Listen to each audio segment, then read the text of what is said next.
Hey, yo. Can you hear me, Mike? Now I can. I can't hear you. You can't hear me? You should be able to. Okay. I see my That's why. my thing moving around. Yeah.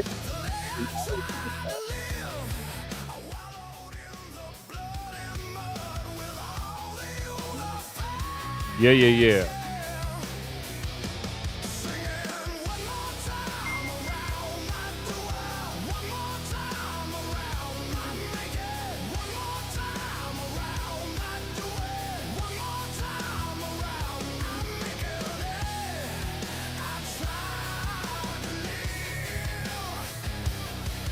Hey, so we have a read today.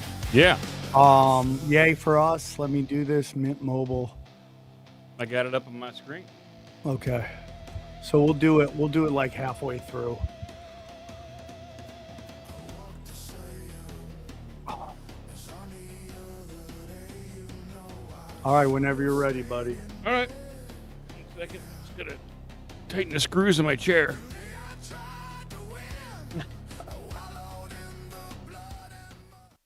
All right. Let's see what happens. A little rusty. Little rusty. But it's going to be fire, dude. Yeah. Little rusty. It's going to be a fire one. Here we go. I think we're ready.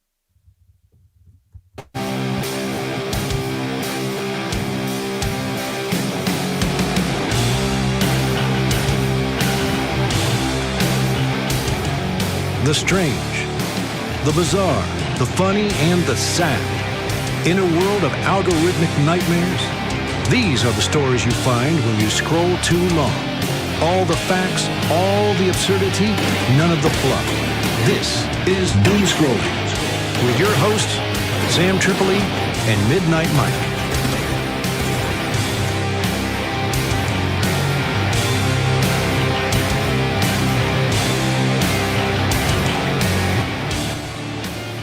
Yeah, we are live. We're back to do it. Guys, we miss you. Welcome, everybody. I know it's late into, but Happy New Year to everybody. Happy birthday, Dynamite. Love you guys. Love you guys. Good to see you again, buddy. I missed you. Woo, good to see you. I caught a glimpse of you last night on Union of the Unwanted. Yeah, I saw you. You were leaving. I was coming in. Yeah. I took it personal. Well, don't do that. I've had a long vacation and I got sick on vacation, and so I'm still recovering. I think I'm in the full throes of being sick, so I had to dip out and go to work. You got to, dude. You got to do that. You have to do that nicotine, dude. It fights that stuff. I do, and that's why I don't think I'm as sick as my wife or my stepdaughter or her boyfriend. Like, they're all really sick. Since I like nicotine, I'm okay. I'm not as bad as them. So. All right, buddy. Well, I'm very excited to be in. I think we got let's doom, dude. Let's doom. We got to make this happen in a big way. Let me get this up on screen. We're gonna get the Wheel of Doom. Where are we going if we get there? Well, here's the thing. Since I've been on vacation for so long, it is not something that I think we can talk about right now. But let's find out. We'll press the level. We'll press the level. Where we gotta get to? We're gonna find out right now. All right. Sam and Mike are finally in Walmart, but what they found was something they'd never expected. Man, it's like an entire universe in here. Yeah, and it's losing its mind. Let's just take a break in here for a while and watch some videos. When the wheel came out, the frenzy reached a boiling point. Spin the wheel! Oh, this is why. Yeah. We're just taking a hang out in Walmart today. We're gonna hang out in Walmart for a little while. Why are we in such a hurry to leave?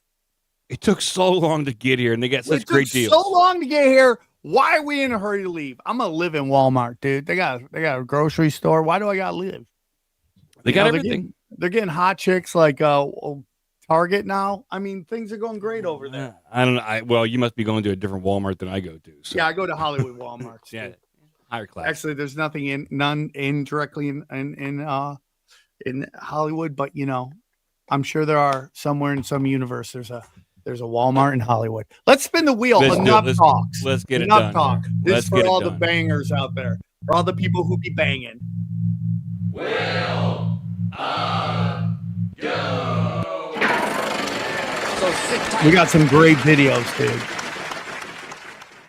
I can't even tell you how hard the CIA runs the rap game. It's insane. The State Department just recently brought like 22 hip-hop artists from all these different conflict zones. I can walk you through in Bangladesh how USAID was funding rap musicians, reporting back to the State Department about how the songs were designed to create street protests, producing their music videos. You're talking about ones from other countries right now. They were also working with USAID to secretly fund the hip-hop movement in Cuba to overthrow the Cuban government through anti-government rap anthems, which is a huge USA. Wow. Short but sweet, dude. 30 seconds of fire. Mike Benz bringing that heat. Yeah, 100%. I mean, dude, NWA was CIA. All of it's CIA. That Foxy Red has like a CIA agent name. Like, and she named one of her songs after her agent name. What are we doing? Is there any game that the CIA is not in at this point? Nothing's real. I've been talking about this whole Minneapolis situation. The ICE is trained by IDF. The protesters are paid, and the provocateurs are intelligence agency. Nothing's real. Joker. It feels like it's a storyline that's playing out, and we are just watching this play. It does. It feels like. Guys, do you guys realize you're watching the most educational hour on the internet? With the man Midnight Mike and me, Sweet Sammy T. Do you guys realize how educated you are going to be by the end of this show? It's unbelievable. Really? This is like a degree from DeVry. That's how good this is. A really warped DeVry where they mostly just sit around and smoke weed and talk about the universe and like what does it all mean? Yeah, but it's pretty fun. It's a good experience. Yeah. You just wasted a lot of your parents' money, but it was worth it in the end. Exactly. Spin the wheel, brother. Let's do it. That's a 380. I'll take it. Yep. Here we go. Oh, shit. I didn't press the... Oh, my God. It went on its own. It's taking life. In 1843, Charles Dickens published A Christmas Carol. It didn't just become a popular story, it actually changed how people behaved in Victorian Britain. 1843 was industrial England. People were working very long hours. There was plenty of child labor and the workhouses were full. In addition to this, people had a pretty brutal attitude towards the poor. You see, there's a very common idea at the time that being poor was actually a moral failure. So if someone was struggling, it was their fault. And in fact, helping them would only encourage more laziness. And Dickens, having grown up poor himself and worked in a blacking factory as a child, hated that view. His father had even been thrown in debtor's prison, so we saw firsthand how people fell through cracks in the system. The book, written in just 6 weeks, comes out just before Christmas and it flies off the shelves. It sells out its first print run almost immediately. But what's interesting is what happens after. So within just weeks, newspapers are reporting something odd. Employers are giving Christmas dinners to workers like Scrooge does in the book. And some factories decide to close early on Christmas Eve. And then donations to charities start to jump up, and one businessman reportedly sent Dickens a check for poor relief with a note saying, please apply this where it is most needed. Alright, let's slow down a second, because Charles Dickens didn't make Victorian Britain nice overnight. But we have historians like Judith Flanders and Michael Slater who do point out that A Christmas Carol helped shift how people talked about poverty, especially around Christmas time. And you have to remember, before Dickens, Christmas wasn't really a big charity season. But then after Dickens, it increasingly became one, and the idea that Christmas carried a moral obligation to generosity does become a more common idea. Dickens himself also leaned into this, and he gave public readings of A Christmas Carol for charity. These were huge events with packed halls and people crying, and those same people donated money on the way out the door to the poor. There's also something else going on here that's quite significant about this story. In A Christmas Carol, you don't see Dickens shaming the poor. He actually does the opposite and shames the comfortable. You see, Ebenezer Scrooge isn't an evil man. He's actually quite respectable, sensible and prudent. What Dickens says is, if that's all you are, then you have failed. And, you know, don't be a Scrooge is now a common phrase for people who are miserly and lack goodwill and generosity. In a broader cultural sense, Christmas Carol opened up a slightly different conversation. It actually took a hard economic argument and turned it into a more human one. And it made generosity feel a bit more normal and indifference feel a little bit embarrassing, especially around Christmas time. I think Christmas now revolves mostly around Black Friday and consuming and buying shit. But there is this idea here that once a year at least, we're supposed to remember the people around us actually matter to us, and to try and do nice things for them. And it goes beyond buying gifts for people. If a short book written in 6 weeks can nudge an entire society even a little bit in a new direction, that's not nothing. I agree, man. I agree. It's called abundance, guys. You hear it on every one of my shows. Give it away. I'm telling you. If you're in financial fear, give it away. I'm telling you, you got to listen to Daddy. It sounds like Charles Dickens has what it takes, or at least what it took, to work for the agency. Like that guy, he could move societies, change minds. That's the kind of guy that the CIA would want to employ to shape cultures. Nothing is outside the realm of the CIA, dude. It just seems like, so the first video, we're talking about revolution, changing culture through art, music, rap. And then the second video, changing culture through art, the book. Yeah. And very interesting. Very interesting. Theme, and it's come out swinging, bro. It's kicked in the door, blazing the 4-4. Dude, we're moving. I like it. And this is just a practice run today. Okay. We're two. This is two videos in. We're already making a run for the greatest show of the year. Will go.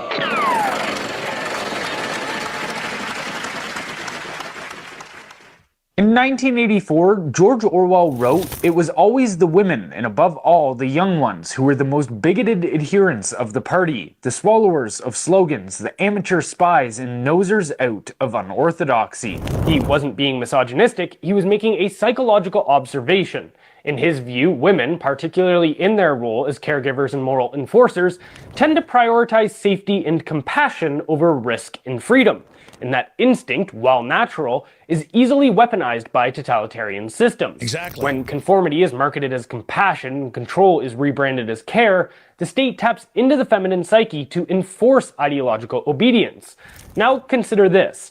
Men will do almost anything to attract a mate, so when the state captures women through propaganda, redefining tyranny as empathy and compliance as virtue, men follow.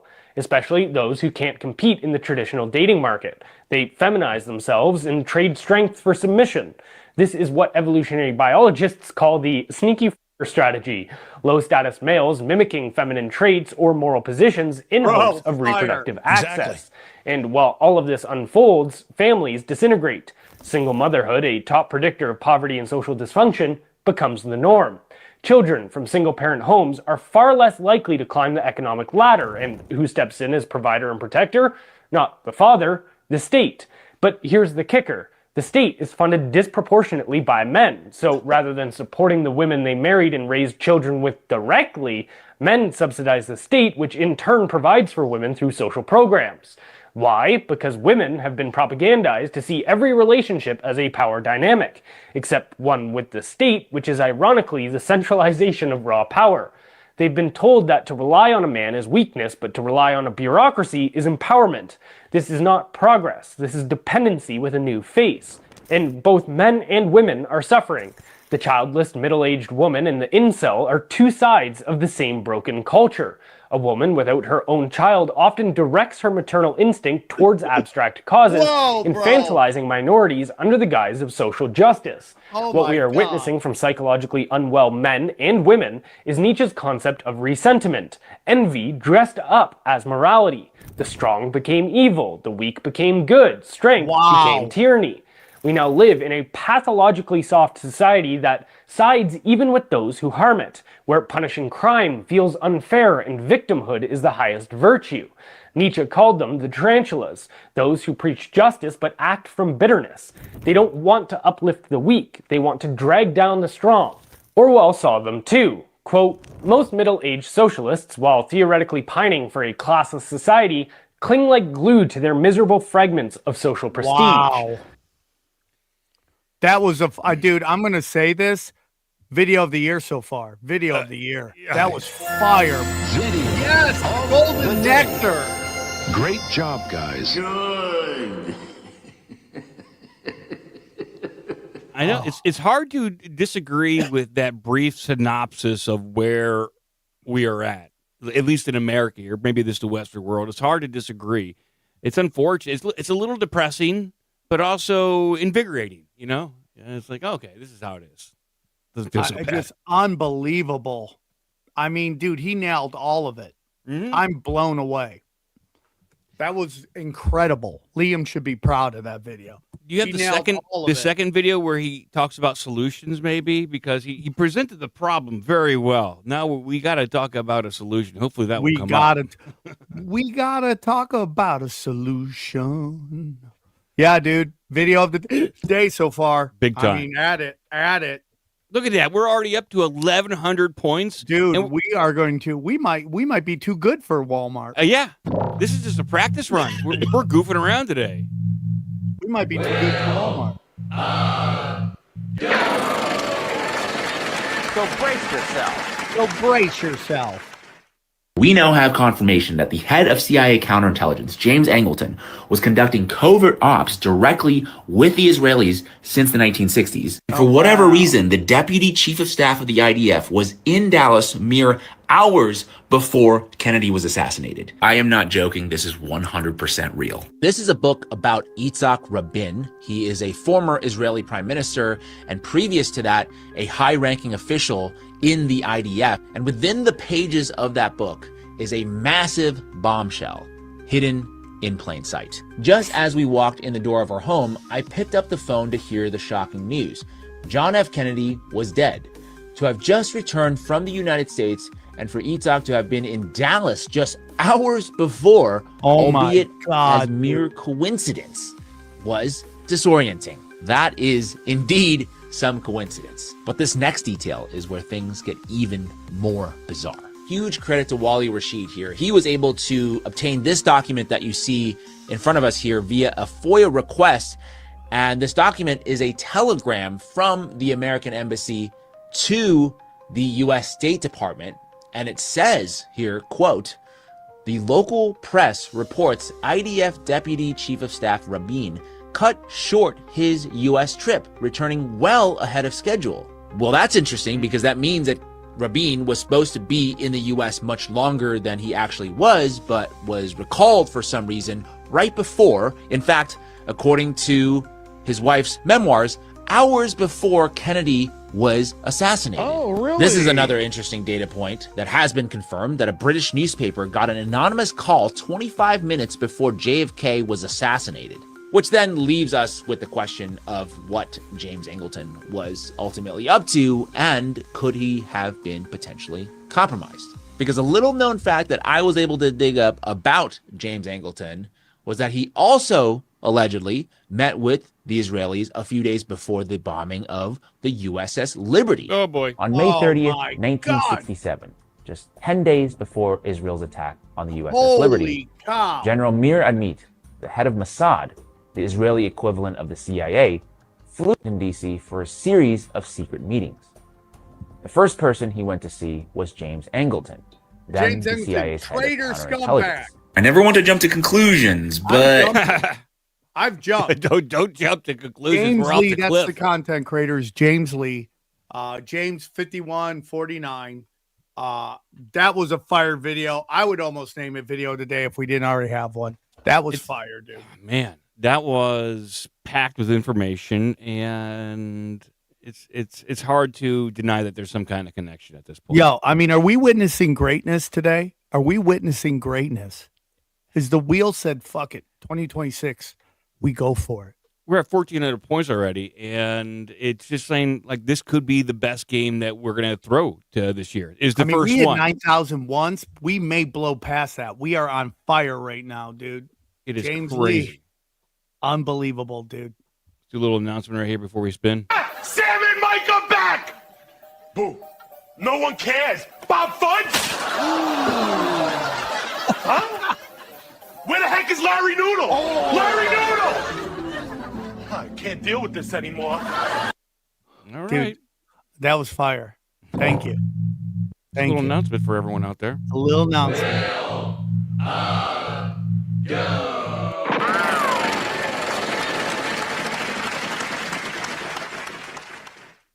What is the most incredible piece of treasure in the John F. Kennedy Presidential Library? It's the coconut. If you don't know the story, in 1943, JFK is commanding a PT boat and a Japanese destroyer just runs them over and rips the boat in half.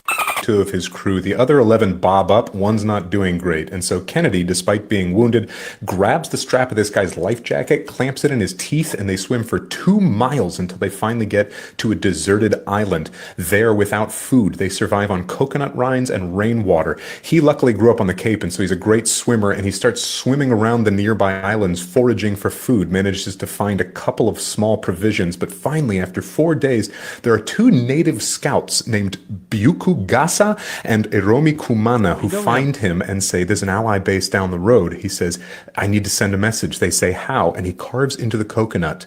The native pilot knows our position. There are 11 still alive. I need a small boat. And that is how John F. Kennedy is rescued after his family had been told he had not survived. Oh my God, man! And to Kennedy be taken was out the in greatest. Dallas, Kennedy taken was out the in greatest. Dallas like that. How dare you? Is JFK stuff just becoming part of your algorithm now? Like, has it increased in your algorithm recently? Yeah, dude. Yeah, it has. I mean, my algorithm on Instagram is finally getting rid of a lot of butt and ass. Finally, it's tough. Butt ass and tits, but my Twitter feed is just conspiracy, dude. Mine's a lot of fighting. I have a lot of fighting, and obviously like a lot of riots and protests on Twitter. That's what they're pushing. Yeah, big time. A lot of fighting. Twitter was great for a brief second, and then it's just gone nuts. I don't get a lot of stuff like I used to. I'll try to refresh, and it's got nothing for me. Yeah, it's unbelievable. It's very depressing over there on Twitter. I want to like it. I want to like it too. I want to love it. I want to hold it and tell it it's special.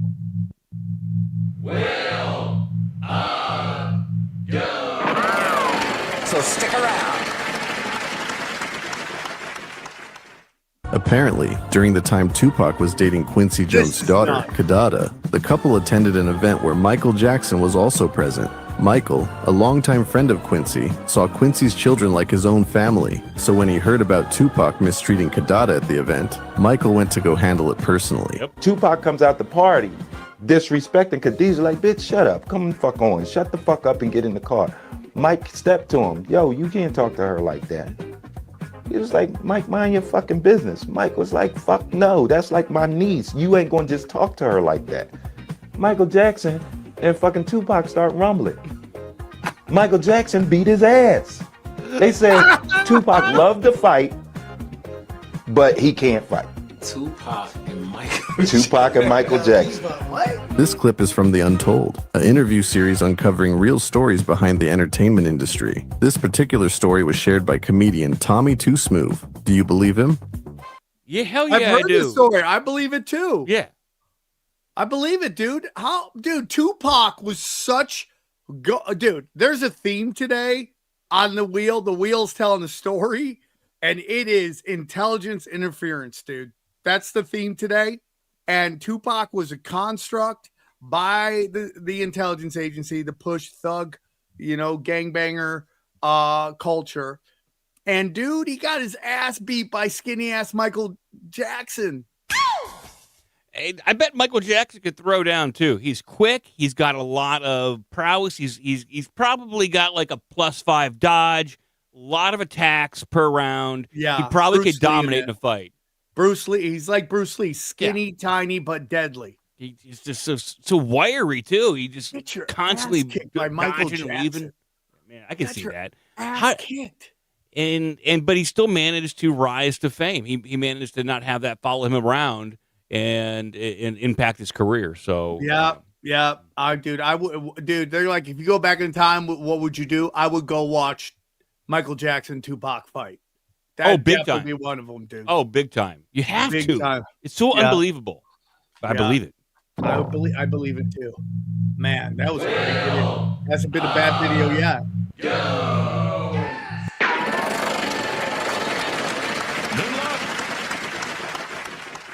Hoon Lim. We've been stranded out in the ocean for 133 days. Oh Holy my smokes. God. He was a 25-year-old Chinese steward on a British merchant ship. The ship was torpedoed during World War II by a German U-boat in the South Atlantic. The explosion was so violent, the ship sank in under 2 minutes. Everyone else drowned or was taken by a German submarine crew. Boone jumped overboard. He swam furiously, and by pure miracle, he found a 9-foot wooden raft. The only thing he had was a few biscuits, some chocolate, a small jug of fresh water, a flashlight, 2 flares, and a knife. That's it. This guy stands alone as the world record for the guy who's ever sailed by himself alone on the ocean. Holy smokes. With the tarp that he had, collected rainwater after he ran out of the water that was in this aluminum jug. Over time, he had like sun sickness, peeling his skin.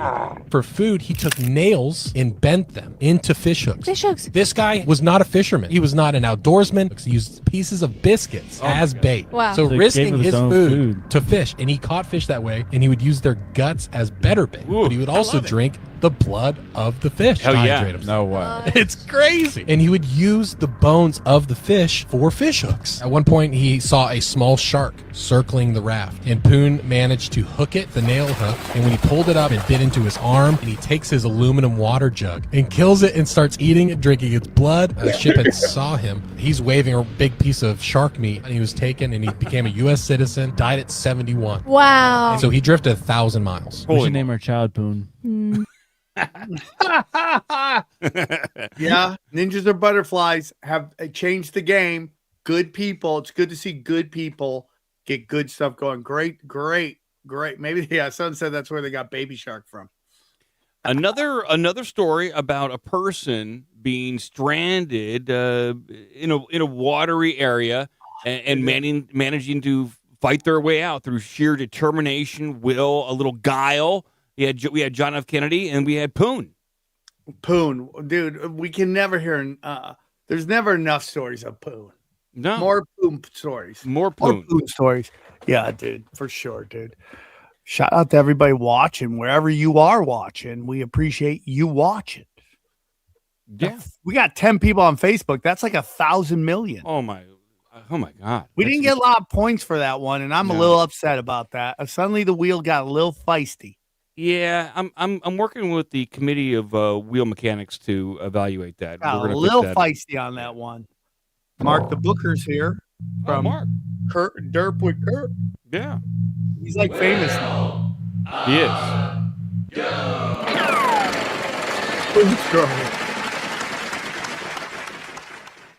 Persecution of the Huguenots. It's insane because back it to is a back. huge moment in history, and especially church history. Catholic Church is like, you guys are heretics, we're going to kill you. And they killed up to 1 million of these Huguenots. The Huguenots were basically the mid to late 1500s Protestant movement in France. Once again. So France at the time was basically ran by the Catholic Church. These Huguenots were growing and growing and growing, this Protestant movement. They were such a threat to the Catholic Church and the government because the Huguenots are like, well, we don't need a pope anymore. We don't need priests. Like, we have scripture and like our churches. And so basically it started becoming like, oh, we're not dependent on the government. And started off as like imprisonment, but then it was like burning at the stake. I mean, like horrific stuff turned into like cannibalistic stuff. What? They dispersed. They had to flee France. Yeah. But what's so ironic is everywhere they went to in Europe, those towns ended up thriving economically because of all the skills that they brought into these towns. They're super skilled in like silk weaving, watchmaking, printing, and book distribution, weapons manufacturing, shipping, and international trade. So they started bringing international trade into France with other countries. So they started like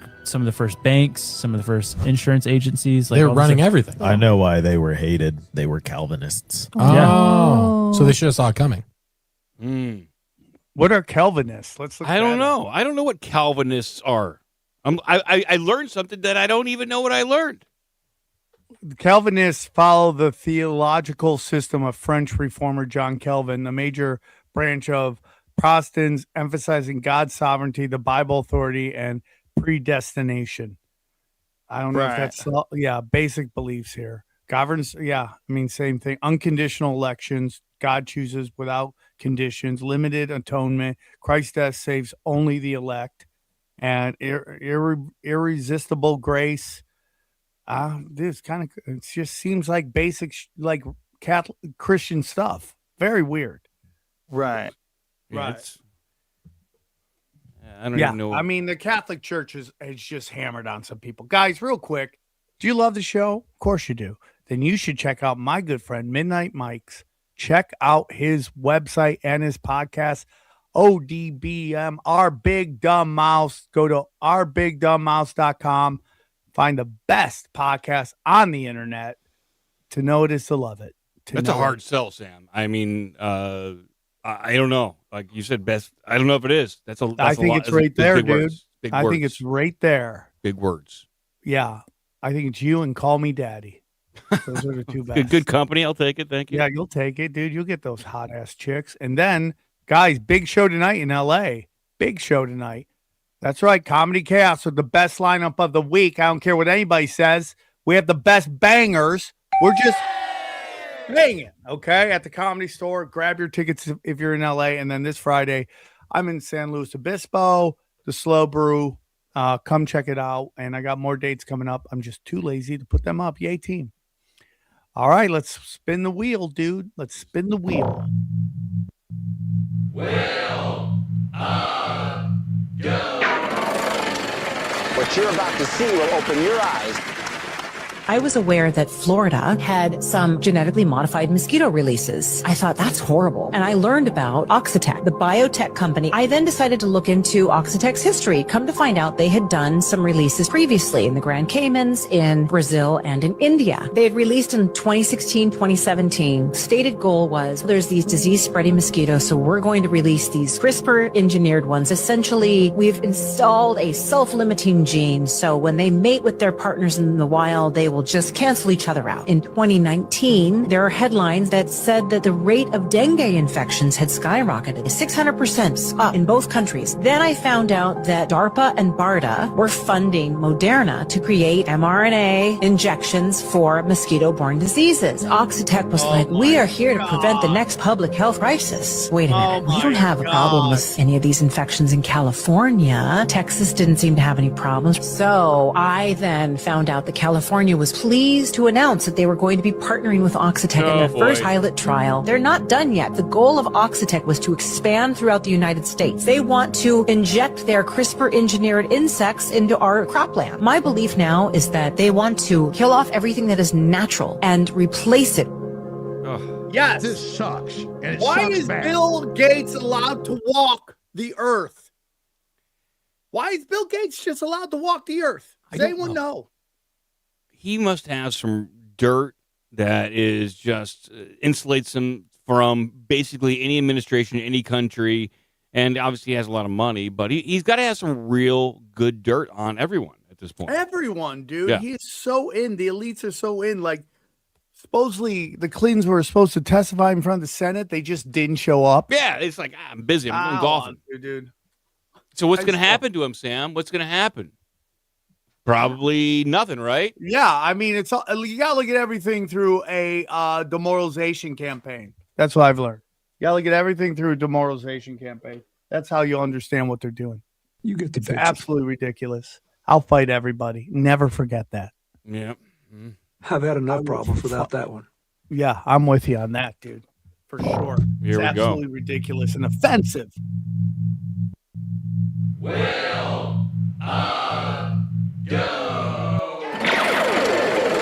So brace yourself. Corruption is easy. At the end. That is literally what they did with these LA fires. Unbelievable, dude. Unbelievable, dude. That's exactly what they did. Spencer Pratt's running for mayor. Spencer Pratt, 2026 or 2027, whenever the election is. What's his platform? I'm not Karen Bass. Vote for me. Okay, maybe that's good enough. Yeah, that's seriously, like, that is good enough. Enough of you. Dude, what happened to our wheel? We were cooking with gas. We were cooking and then we and- getting no points. My stalled God, out. this wheel skits. We plateaued early. Oh my God, we were so excited.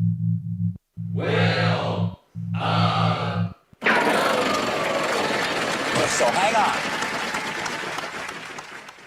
This is the the story of the Sodder children. Sodder children. There was a fire in their house on Christmas Eve. Its parents and these 9 kids, what was deemed an electrical fire. And the whole house went up in smoke. The whole house burns down in 45 minutes. Oh no. Parents and 4 of the kids get out. Here's where things get weird. They find no human remains. That's impossible. So this was an Italian family, came from Italy, and the dad starts to be really outspoken about Mussolini in a negative way. Not everybody in the town felt the same way. Kind of mafia community. Everyone is gone to bed and the mother wakes up at 12:30 because the phone rings, answers the phone, and it's this woman who's like asking for somebody, basically confused, and then the person just starts laughing and hangs up. At 1 a.m., she wakes up again to the sound of something hitting the roof and then rolling. She realizes there's a smell of smoke, so she runs up and sees the fire. Parents and 4 of the kids get out. All the kids are not out. So the dad, like he does what any dad does, and he wants to go back in and get them. He had a ladder that was set up on the side of the house that he used because the layout of their house was kind of wonky. The ladder's gone. It was found further up the road in a ditch. Phone line wasn't burned. Phone line was cut. He is a coal driver. So he goes to start the coal truck. Both of them won't start. For 45 minutes, he was doing everything he could to get to that level. And The panic. And it was like strategic. Yeah. Cut him off from getting up to his kids. So then you get these stories of people, somebody who worked at a motel that was like, oh, I saw those kids. The next day, they came in here with 2 men and 2 women. And they came into the hotel, and the worker was like, I tried to talk to the kids, and they wouldn't talk to me. Parents start to go like, we don't think this is adding up. Right. Somebody at a diner says, I served him breakfast the next day. Have we ruled out Santa? Oh, man, that is some hardcore stuff Don't right mess there. with the freaking mob, dude. That's what I Mussolini. learned right there. Yeah. They'll take your kids and burn your house down. Yeah, I mean, I'm going to be in a FEMA camp, dude. I'm just hoping I get a nice low number. Like FEMA camp member number 9, Sam Tripoli. Yeah.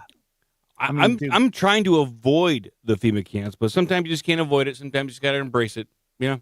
Yeah, dude. It's crazy. I might make a FEMA camp jersey for everybody. Just says FEMA and just 9. You should start going to one right now before they even want you. So you have dibs on the Hey, can the I best get bunker. in? Yeah. Can I Let just me in. sleep?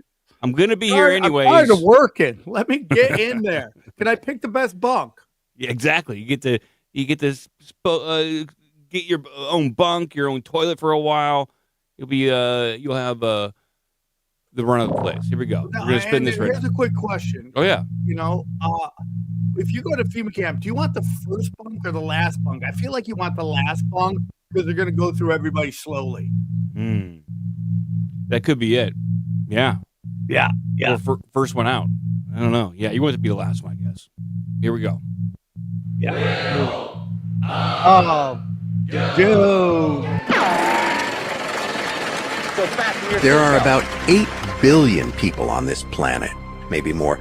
But here's a disturbing fact about it. Out of these 8 billion, at around only 3 billion have souls. What? The others? Let's just say they are not fully here. They are running on biology alone, no inner spark, no real awareness, just behavior, habits, and programming. Think about it for a second.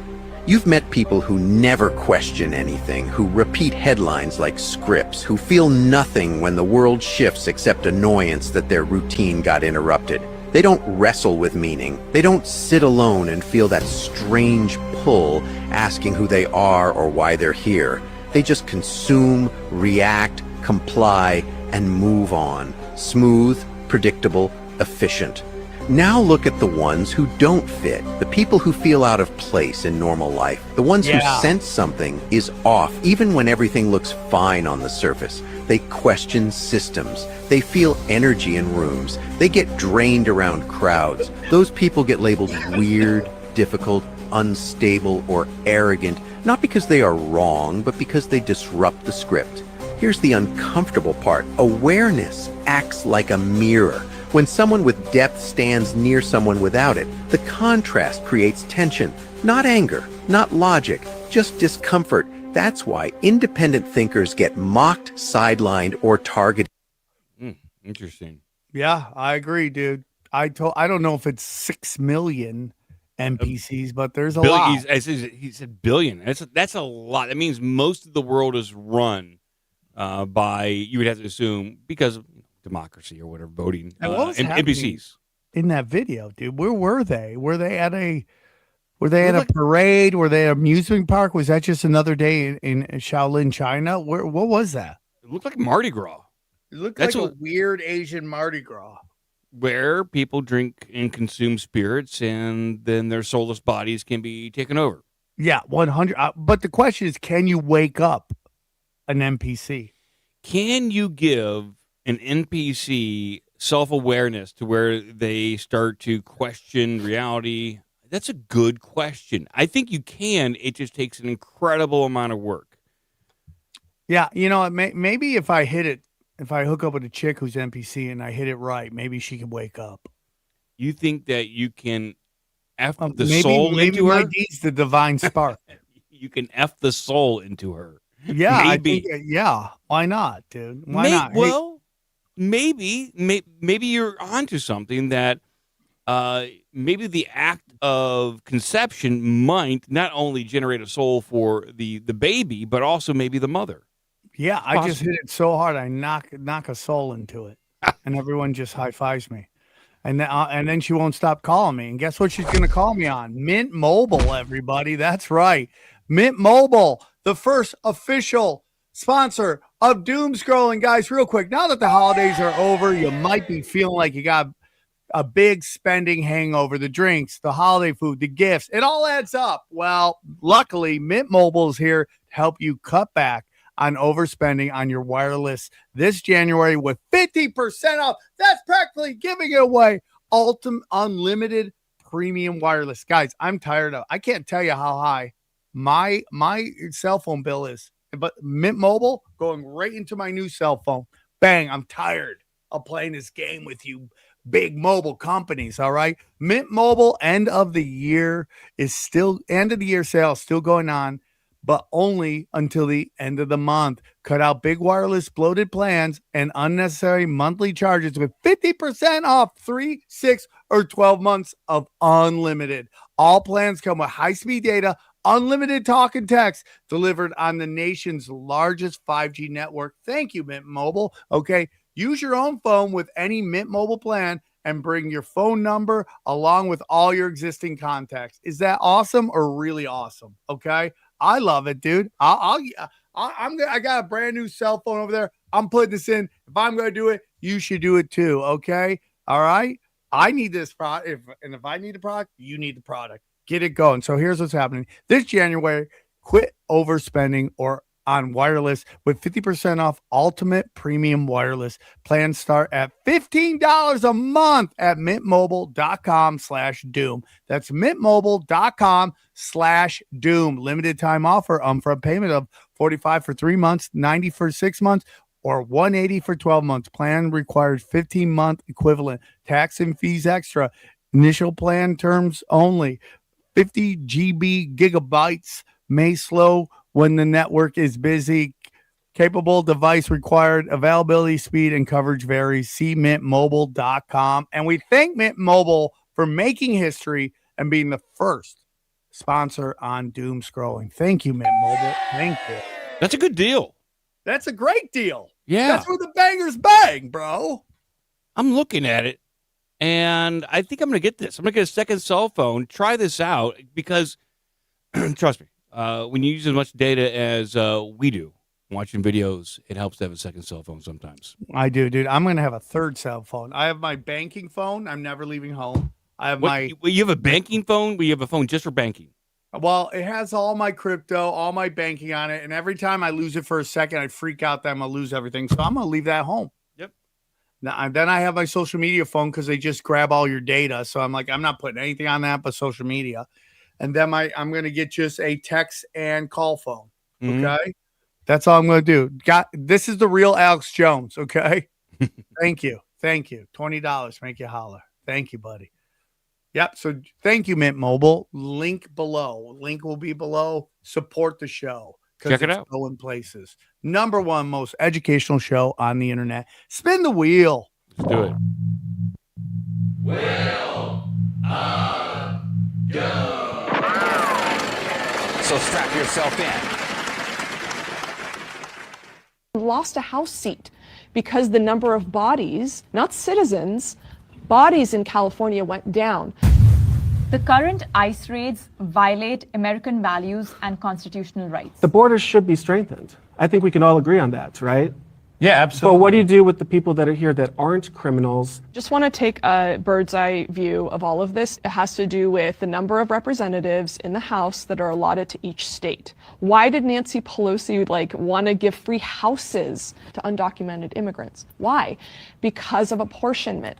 California had the most U-Haul rentals of people leaving California. So in order to counteract that and get their house seat back, they're incentivizing illegal immigration. Please try to take the emotion out of it for 1 millisecond. I know that it's hard, but it really has to do with the number of bodies, the number of house seats, and power. Because I guarantee you, if apportionment went back to just counting U.S. citizens, Which is the true. Democrats The map would wouldn't change. give two shits about illegal immigrants. Yeah. And I want to say one more thing too. My family, I was born in New York in 1979, and we went back to Iran and the revolution started, and they wouldn't let Jews leave.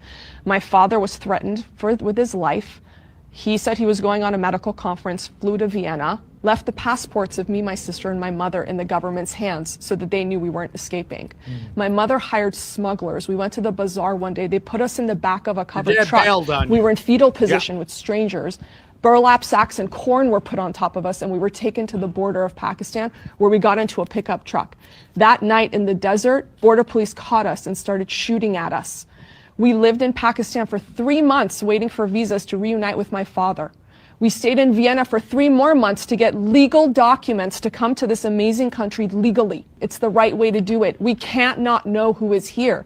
They just found a Hamas, somebody who participated in the October 7th attacks. They caught him here in the U.S. Why? Because when Biden administration let all these people in without checking who they are, they let in a Hamas terrorist who participated in October 7th. Kawawa. Listen, she's hot. She's right about most of it. The October 7th thing got a little weird. But, she's right, dude. It's like this is all a game being played right now. Yeah. She was spot on. And I'd like to hear some of the responses to that. Like when we're talking about how do you give a soul to somebody? It's through a conversation. You would hope someone like that, to where you can have a mutual exchange of ideas, an adult conversation without people screaming at each other over you're right, you're wrong. And I'd like to hear the response to that gentleman. I can't believe her dad just bailed on her. Yeah, it was kind of crappy. Yeah, I you shouldn't wouldn't do that. Yeah, you probably shouldn't do that as a father. You remember that story that they had a big doc on HBO about the Russian steroid scandal? That dude just left his family back in Russia. Sorry, get the wife, get the kids out, deal with the consequences. He was busy. He had things to do. Yeah, like abandon his kids. Yes, he did. Wow. Unbelievable, dude. Never, ever, never. She's hot, though. Jew chicks are hot. Yeah. Jew chicks. So freaking hot. So freaking hot.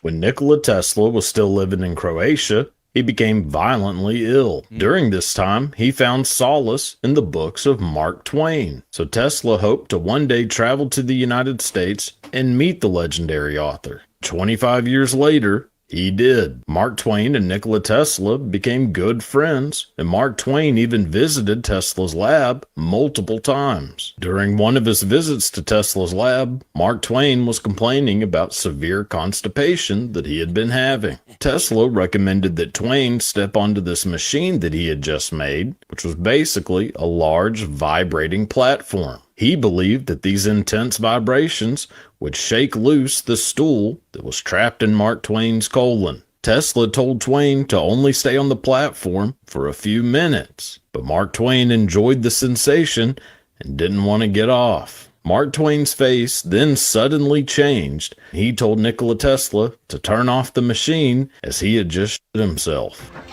Shit so bad. Oh my God. I hope that's a true story. I'm going to believe it, dude. I got to believe I it. refuse to not believe it. I think gotta that's believe a true it. story of shitting yourself. I think so. I think that's hilarious. Any other show, that'd be video of the day. But it's nothing but bangers. We haven't had a bad show yet. Quick announcement. Ah, on, Bob Fudge! Sam and Mike and Doom Scrollin in the year 2026! Come on, Bob Fudge! Larry Noodle's gonna be in big trouble! Whoa! Come on! All right, there we go. Dude, your videos are fire, bro. You need to know I don't know about that, but there's something. Your videos are there's something. freaking fire, bro. Oh, dude. Ooh, here we go. It's going to be a big one. I can feel it.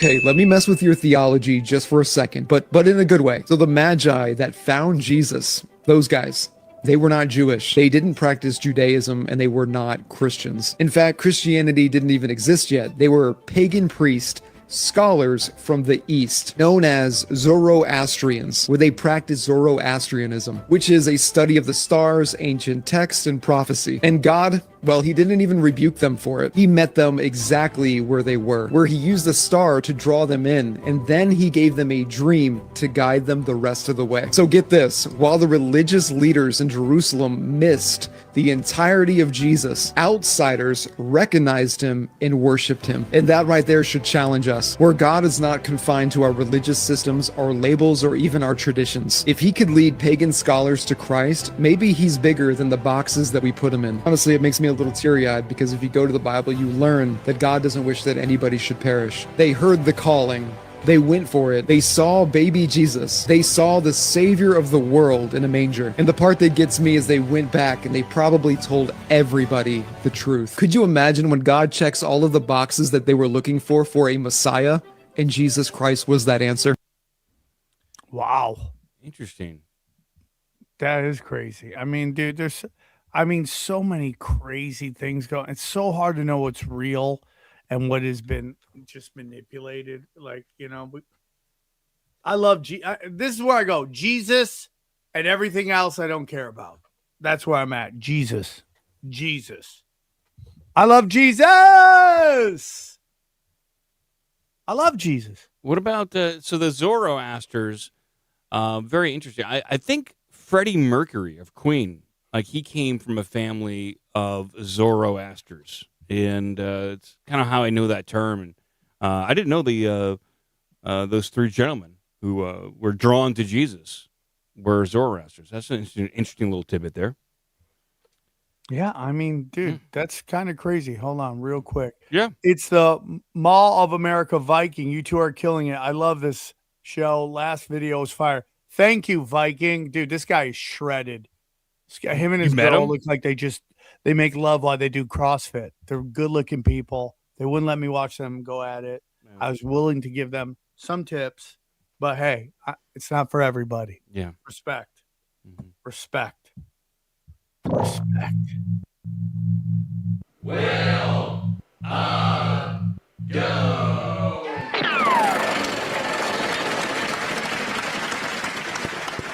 So one of the things she said was that talking about conspiracy theorist podcasts, and she was saying that they're making hundreds and thousands of dollars. So basically she's saying they're benefiting financially by discussing this. And you're like, there's no one who's benefited financially more than she has. Yeah, that book that she's releasing. Like, are you freaking kidding me? You know what's funny, Brian? You need to see this. I thought this was interesting. Erica Kirk book. Check this out, Brian. Just tell me what really stands out to you about this book cover. I don't know. It's got a weird looking hand. I was just saying, I think it's interesting the way that the color of the font here, you have stop and you have God. Stop God, yeah. You would think that you might put the stop in the white. Yeah. Right? You just kind of just glance at it. I just saw stop God. You don't really see a lot. Yeah, you're right. That's subliminally confirming for sure. Obviously, nothing that goes on a cover like that is not intentional. Erica Kirk is an MK Ultra sex kid, and I'll stand by it. I'll stand by it, dude. I don't care. I'll stand by it. How many hundreds of thousands of dollars have you made from Charlie Kirk's death? I made literally tens of dollars. Yeah, exactly. Like so. I don't know where they're getting this number from, where she's getting this number from. There might be one person that might be Candace Owens, but she was already big before that, so I dispute that number. Or Some I people would think I Eric would was like to receive some of that number in part. No, I agree, dude. If we could make money off it, we would be. Trying to. Okay, we can't even figure that out. Yeah, Yeah, she's a total honeypot, dude. They sent her in to get him, and now the rumor is she's lost her kids, right? Because you never see her with her kids. Where's her kids? Oh, she lost her kids. Maybe they were never her kids. Bum bum bum. Damn, that's hardcore. That is hardcore, dog. That is hardcore. Damn. That's Okay. hardcore. Let's see what we got. Come on, let's do this. Come on.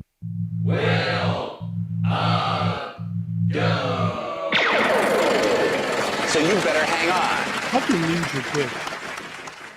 There's so many demons in Call of Duty. Do you know this one? No, I actually Because it's don't. going viral on TikTok because some guy is going on top of cars. Yeah. And you know how like there's explosions on the cars? Mhm. Those explosions make demonic faces, Carlos. Oh, they make like images? Yes. 322 What? Skull and Bones. Mhm. 1515 on like a thing on top of the cars. I And see there's what you're more. saying. Look, it says A64 for the Masonic symbol. A demon on the wall because it's like fire. There's so much. And this is a kid's game. All seeing eye carpet. Black Ops 2, that map everyone played on, it was like a mall. Yes. They have a logo, and in that logo of the mall is the symbol for the PDF. Yeah.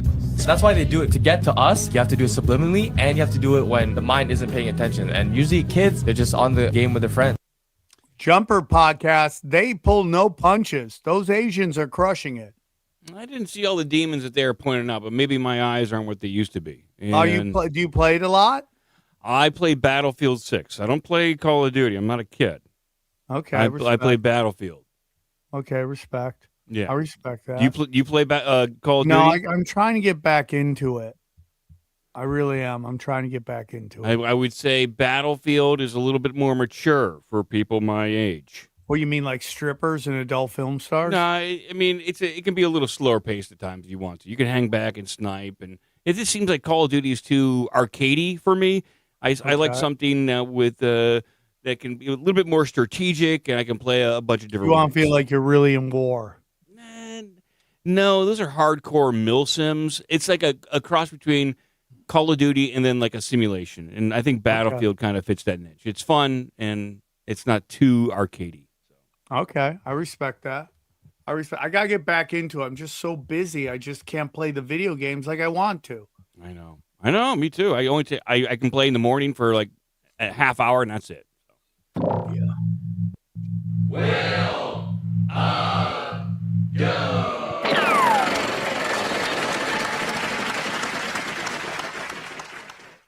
These are 3 facts about serial killers that could save your life. Number 3, you're in the most danger when you're being helpful. One of the most commonly used tactics by serial killers is to ask strangers for help. Commonly, you'll see them like on the side of the road and claim that they're broke down and need to get a new tire, or say that they ran out of gas, or even say they need help carrying something up. But these are the moments when you're the most vulnerable. So if you have a weird feeling, it's better to just say no. It's okay to be rude rather than like be a victim. Number 2, serial killers hunt routines, not people. So for example, serial killers will frequently get their victims from the same situation, from the same bar, or on the same street, or even the same gas station. They usually go to places that they're familiar. One of the hardest things to do though is to be alert when you're doing something that you do regularly. Oh my God. So for example, if you go on walks all the time and you walk the same route, usually you won't really be as alert because it's something that you do all the time. But an easy way to stay safe is to make a game out of it. Try to convince yourself that there is someone out there looking for you and you just gotta find them. Doing this, it's a way to make sure that you're alert even when your guard is down. And number 1, if you get taken to a second location, your survival odds plummet. This is a tip that should be shared around the world because it could literally save lives, right? One report said that people who are abducted have between a 60 and 80% chance of survival, but if they are taken to a second location, those chances go down to 5 to 10% chance of survival. So it is so important that if you do end up in a situation where you're abducted, you fight and scream as early and as loud as possible, because the first 10 seconds are more important than the next 10 hours.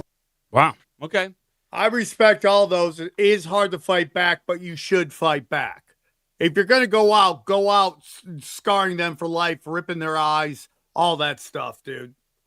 People in the chat said this guy watches Netflix a lot, and that could be, but he also some helpful tips, and don't go to second places and try to bust up your Don't routine. walk the same area. That's what he's saying. Like, and I'm not against that.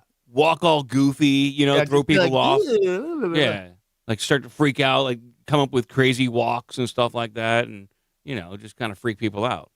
Freak out the squares. This is exactly what I'm going to do. You abduct me, I'm going to shit and piss myself. Yeah, I think that's a good way to go. Instantly piss your pants, crap yourself, and then start flailing around.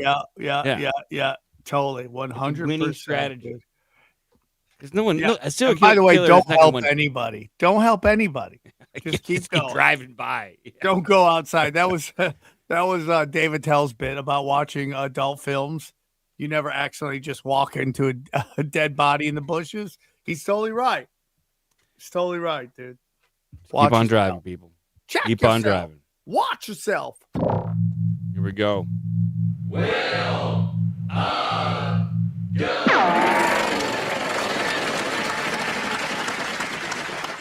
The horrifying origins of some of your favorite Disney princesses. Number 1, Sleeping Beauty. In the original Sleeping Beauty, she gets assaulted by the king while she's sleeping, and then she gives birth to twins while she's sleeping. Then the queen tries to cook her twins and feed them to the king. Number 2, Little Mermaid. Ariel felt like she was walking on sharp knives the whole time she had human legs. They also bled uncontrollably, yet she danced for the prince anyway because she loved him, but he didn't love her. So she unalives herself by throwing herself into the ocean and becoming sea foam. Number 3, Cinderella. In this version, the evil stepsisters cut off their own toes and heels in order to fit into the glass slipper. Then they get their eyes pecked out at Cinderella and the prince's wedding. And number 4, Beauty and the Beast. It's based on a real couple. The Beast was Petrus Gonzalez, who had hypertrichosis or werewolf syndrome. Petrus was treated like a dog his whole life until he became King Henry II's servant and was educated. Then he was forced to marry and have kids with the real Belle, Catherine, who was the daughter of another servant. These kids were then sold as pets.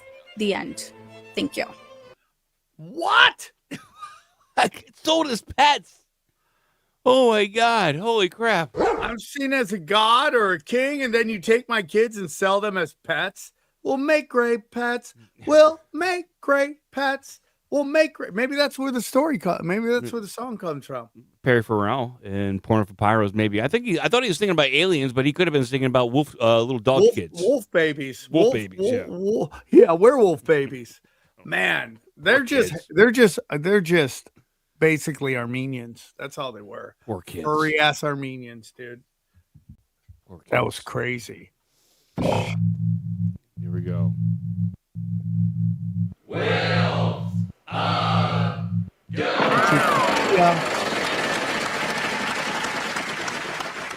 Ever notice how records from the 1960s feel warm and punchy, but never super boomy or overly bright? Well, there's a technical reason. Back then, the physical limits of vinyl shaped everything. Too much bass could make a stylus jump, so anything below around 70 hertz was tightly controlled. In most tape machines, cutter heads and broadcast chains couldn't cleanly handle anything above 15K. So these frequencies basically didn't exist in a normal listening environment. That's why so many 60s mixes lean into the mid-range. It was the only range that really translated. But Motown pushed this further than almost anyone. And this is where chief engineer Mike McLean comes in. Crisp on AM radio and jukeboxes. And this hasn't changed. Vinyl still follows the same physics today. If you release something digitally and on vinyl, the vinyl master usually gets different low-end and high-end treatment for the exact same reason Motown engineered around.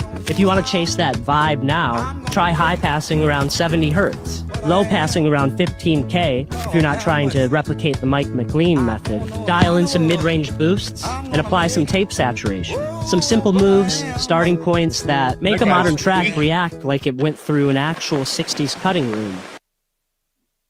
That was some nerd dork music shit right there. I just went through this. I just went through this when I recorded and mixed and engineered my wife's band, whose record is coming out probably in a month or two. And mixing for vinyl is a challenge because it's a whole different set of parameters you got to worry about. But he didn't mention back in the day is that when they were mixing songs, they usually only mixed on one single speaker, usually in a mix booth, like a small, crappy speaker. And they had to make sure it sounded good on that. They didn't have the best of what people are mixing on now or something equivalent. They would sometimes just mix on one single speaker in mono and get it to sound good there. And it might sound a little tinny or not enough bass, but they didn't care because most people back in the day, they were listening out of one speaker. So, man, technology has come so far. It's come so far, but is it better though? That's I don't know. Question. I don't know. think it is. I listen to a lot of Motown stuff, and the songs carry no matter the quality. I think the songwriting was just stellar, across the board with a lot of Motown stuff. And the style was because they got all these AI songs. They took down my favorite song, which was Rap God. If it was 80s, Eminem's Rap God. If it was 80s rap, it was so good. But you can just tell these old styles were so good they could take any song today and make it even better. I tried to do that with AI. You remember when Shaq did that song, that rap for Kobe? He did that Kobe How My Ass Tastes song. You remember that when Shaq was doing that? Yeah. So I uploaded that to AI to see if I could get that a better production. And this is what AI came up with the Kobe How My Ass Tastes song. I'll just fast forward to work. It's good. You must around her. Cause if Biggie was still here, he would be right there on Star Island in the mansion, somewhere chilling. Sitting on about $500 million. Cause me and Guts combined, shit, that's $500 million. For real, dog, now that's B.I.G. Ain't nobody in the world do it bigger than me. That's like a white boy try to be more hustler than me. That's like a homeless cat having more figures than me. That's like Patrick Ewing having more rings than me. That's like rappers having cause grip things than me. Now stop. Think about that. It ain't about that. It's about P.I.G. aka Big Shaq. Now that's the difference between first and last place. Kobe. Tell me how my ass tastes. Okay. Kobe. Tell me how my ass tastes. Okay, everybody. Okay, everybody. There we go. Kobe. Tell me how my ass tastes. I'm going to send that That's to Shaq. fire, dude. I'm going to tweet that to him fire. and see if he likes it. I don't like the Patrick Ewing line, but I love the rest of it. Yeah. Well, blame Shaq. Shaq, that's his rap. That's what he did freestyle that live that night. So, tell me how my ass tastes. Tell me how my ass tastes. How did Shaq ever live that one down? I don't know. And now he's like, we loved each other. Me and Kobe, we were good friends. We loved each other. We never had problems. You're like, dude, you wrote a song about asking him how your ass tastes.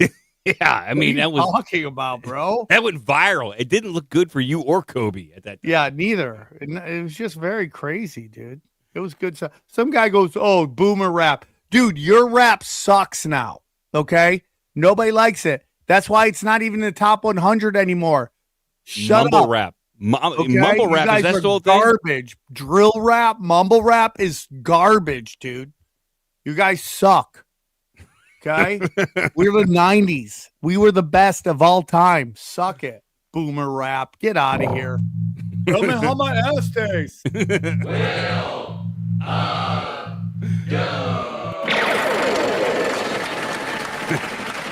Tell me how my ass tastes. Nuclear weapons are faker than space. And a nuclear weapon was never dropped, ever, in the history of humanity. Now, I know you're going to be like, oh, that's not true. What about Nagasaki and Hiroshima? Well, let me tell you something about Nagasaki and Hiroshima. Yeah, fuck 'em. So, Tokyo was devastated from a series of firebombings. This is the aftermath of a firebombing series in Tokyo. Now, let that soak in. So, if we go to Hiroshima and look at the aftermath, it looks just like the aftermath of a series of firebombings. And how are power lines and telephone poles good question. still standing after apparently the most devastating explosion humanity has ever seen? And you know what's crazy? There was actually a hospital that was right next to the drop zone in Hiroshima of the nuclear bomb, and everyone in the hospital actually survived. And what about the nuclear fallout? to where the place should be uninhabitable for hundreds or thousands of years. It's a flourishing city now. Do you see what I'm saying? Yeah, that's all you so have to do great. is use You common know, sense those and connect aren't the real. dots. And if you watch all of these videos of nuclear explosions, the Nuketown testing, it's all fake. It's just Look at like the that. moon Yes, landing. It's that's a Hollywood production. Like, it is so unbelievably obvious, but since the invention of the television, people have been more brainwashed than ever. Yes. Yeah. It's We an got a couple MK Ultra comments. experiment, but I made everything up. Nukes are real. Entertainment only. Oh, okay. Yeah. Yeah.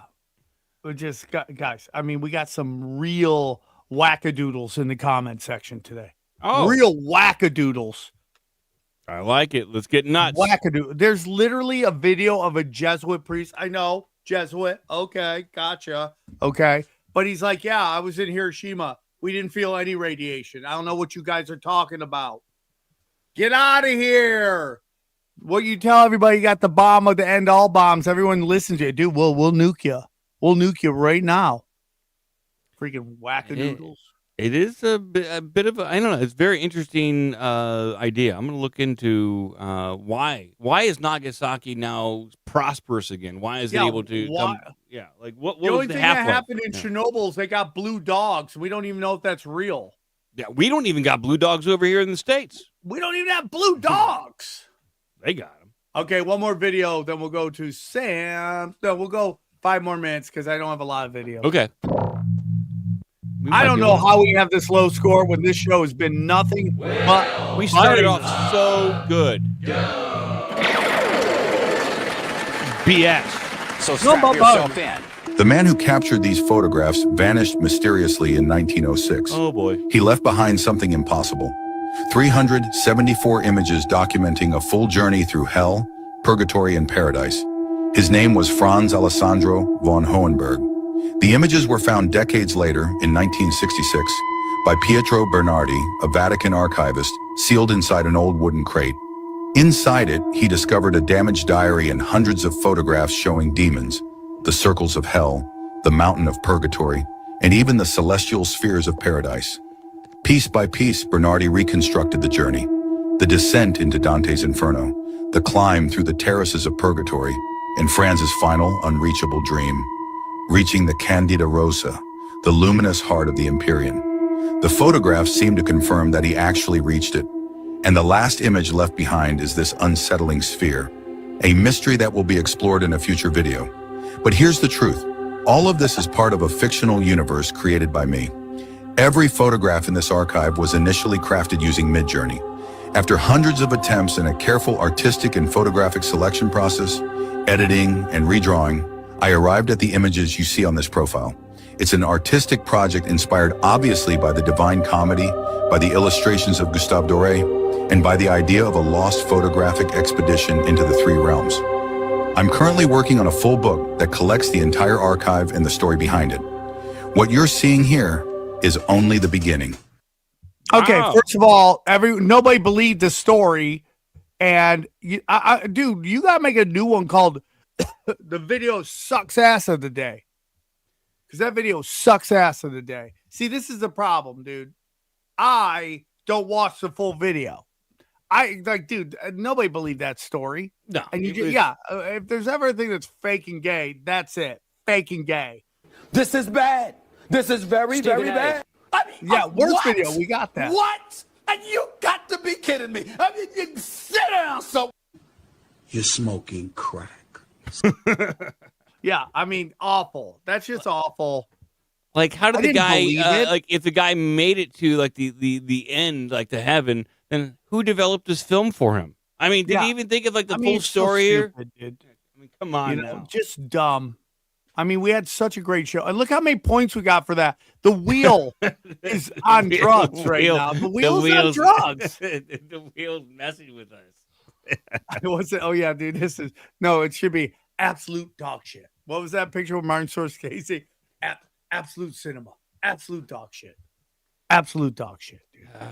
Garbage, dude. That is doom. That is doom right there. That is Word War Debate is here, everybody. Word War Debate is in the comment section. I was there and then I lost it. Where'd it go? Major Doom. I don't know where it was. I saw it. Now, oh, there it is. Hello, Word War Debate. We love you. Hello, we love you. There we go. Good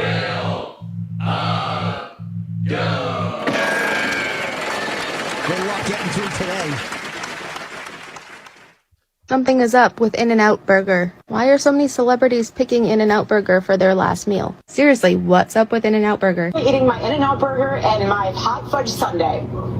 That's what I want to do. I'm pregnant and I have 9 months to own it. You really think I'm going to be on an Egyptian plane while I'm wanting to be with my In-N-Out Burger and my chocolate milkshake? No. I need you to understand that food is being used for code words. It's a coincidence that Ghislaine Maxwell also referenced going to In-N-Out Burger after Epstein passed. What book do you think she's reading? CIA book. The Book of Honor. Covert Lives and Classified Deaths at the CIA. These are the Clinton Podesta emails. Here's one related to Taylor Swift. Are we out of the woods?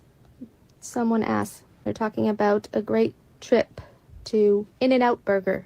The Slave to Nothing Foundation's mission is to free people from being enslaved to any person or substance. We fulfill our mission by contributing financially to organizations that align with our causes and actively provide services in communities served by In-N-Out Burger. Wow. Instead of pasta and wonderful sauces, it was a lovely, tempting assortment of cheeses. Yummy.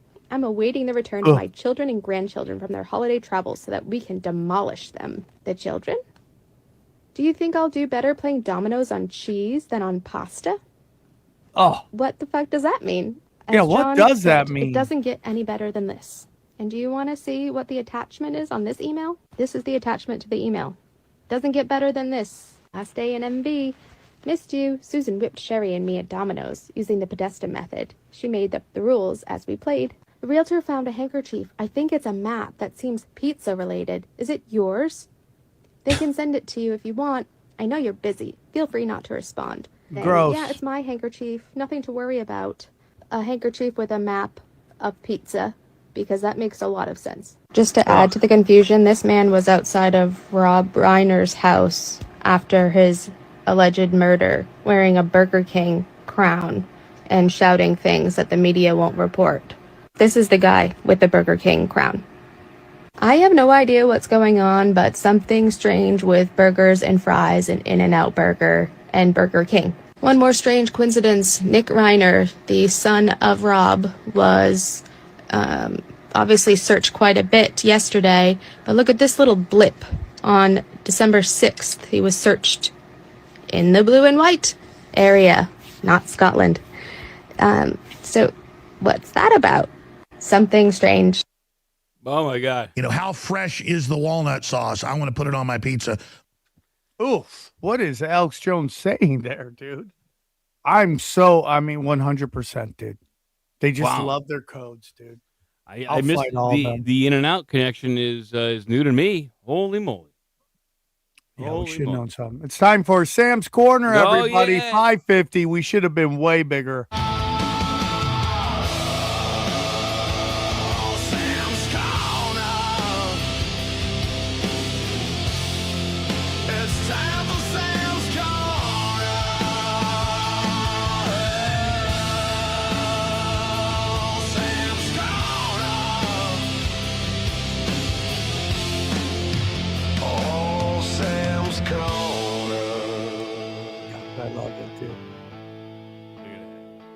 Just playing a little die. That's all I'm doing, guys. Just playing a little die.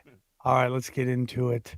Let's see Sam's Corner. What do we got for you guys today? Okay, we'll kick it off with a funny story. Here we go. Here we go. Is the Brad Pitt of India. He's considered India's most handsome man. His name is Suraj Chavan. He's from a small village and has become famous for his smile, his charisma, and his authenticity that melts hearts. Well, what would be the wildest thing Brad Pitt could do? Maybe marry his cousin. That's what Suraj just did. To commemorate the ceremony, they spit on each other. Thoughts? Dude, Indians are wild, bro. Indians are fucking wild, for sure. This one is for you, Mike. I always like to find a video where I go, this Mike will love this. Here we go. Can be ninja with your very own ninja uniform. Practice the art of stealth and secrecy, or become invisible by blending into the shadows. This top quality uniform features a head wrap, hidden pocket for throwing stars, hand forearm sleeves, drawstring waist, and tie downs on the pants. To order, send $24.95 plus $3.50 shipping and handling to Century Martial Arts Supply, P.O. Box 10077, Oklahoma City, Oklahoma 73140. Please include your height for proper sizing. Rush orders, call 1-800-331-1000. $25 for a ninja suit? I'm on board. Dude, I mean, dude, we used to be a proper country. That was really awesome. I want a ninja suit. I know. I'm going to try to find you what I one need for Christmas. I'm going to try to find you one for Christmas. Here we go. Does the White House have a response to these new Epstein emails that show that Trump... yeah, he did it. Who? Trump did it. Did what? He did everything you guys are thinking he did. He and Epstein? Yeah. Mm-hmm. You're not denying it? Nah, fuck it. And also we killed Epstein to keep him quiet about this whole thing. Which was obviously a waste of time, but, you know. Hindsight's 20/20. Hindsight's 20/20. Wow, I didn't think you'd come out and just... Okay, so now that that's out of the way, we're so excited to announce that Trump is going to pardon 5 turkeys this year instead of just one. But we were just... Just as a kind of joke, because he's been doing so much pardoning of, like, criminals. That's pretty good. Yeah, Wait, that's funny. That's turkeys are funny. Just move on from Funniest this Epstein thing. Yeah, nothing's going to happen with that, trust But this is above and beyond. Nah, it's not. But the Democrats, they might... No, they won't. Look, our people are still going to support us no matter what happens, and the Democrats, look at me, and the Democrats are still just going to do infighting about how the progressives aren't trying to understand where the right is coming from enough, and everything's going to go back to normal. So just don't worry about it, you know? Let's just talk turkey. It's better that way. Let's all just talk turkey. Okay? Okay, let's talk turkey. Also, Trump might have gone down on Bill Clinton. Turkey! I don't know why the left isn't excited that Trump could be gay, dude. Maybe. I don't know why, but I like this video too. I like these guys. You clean a vacuum cleaner. Oh, so we're going there. All right. Doesn't that make you the vacuum cleaner?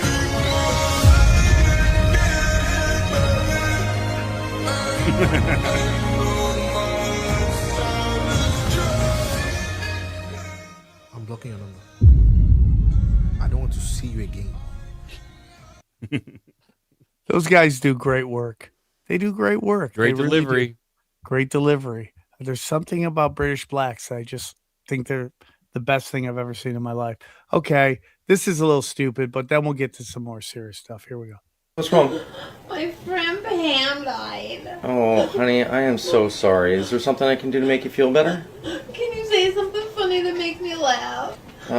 Sure. I can tell you a joke. Are you okay with that? Okay. Okay. Oh. Knock, knock. Who's there? Not Pam. Okay, that was it. Sorry. Just had to put that out there. This one is an emotional one for me. It's a little longer, but here we go. This is important, guys. Always remember, these are the days. Years old, and somehow I woke up in my 32-year-old body just for one day. I wake up to little hands tugging at the blankets. Mum, wake up, they shout. I blink and I sit up slowly. My babies, they're small again. They climb into bed, giggling, wiggling. I remember rushing through mornings, but not today. I pull them close, I hug them tight. I kiss their messy hair, I hold their little hands. This time, I soak in every second. I catch my reflection in the bathroom mirror. No deep lines, no grey hair, my younger face. I used to think I looked old at 41. What a silly thought. I find my husband in the kitchen making coffee. He looks strong and he looks young. I wrap my arms around him tightly. He looks surprised. Maybe we didn't hug enough back then, I think. We talk about the day, and today it all feels big. I memorize the sound of his voice.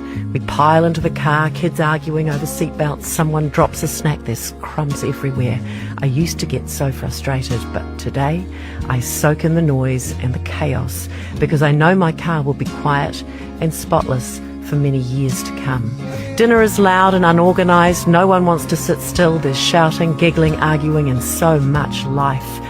I don't clean up straight away. I just sit and I watch, trying to burn it all into my memory. Before bed, I pick up the phone. I call my mum, and I hear her voice. I haven't heard this voice in so many years. I close my eyes and I let her words wash over me. I tell her I love her again and again. I never want to hang up. And this time, I don't leave anything unsaid. At bedtime, I don't skip pages in the story. I read every single word. And then I ask, can we read one more book? And they say yes. I don't want this day to end. I got one more day. And this time, I knew that this was joy, this was love, those little hands, our strong young bodies with no aches or pains, our parents who are still alive. It all mattered so much more than we ever realized at the time.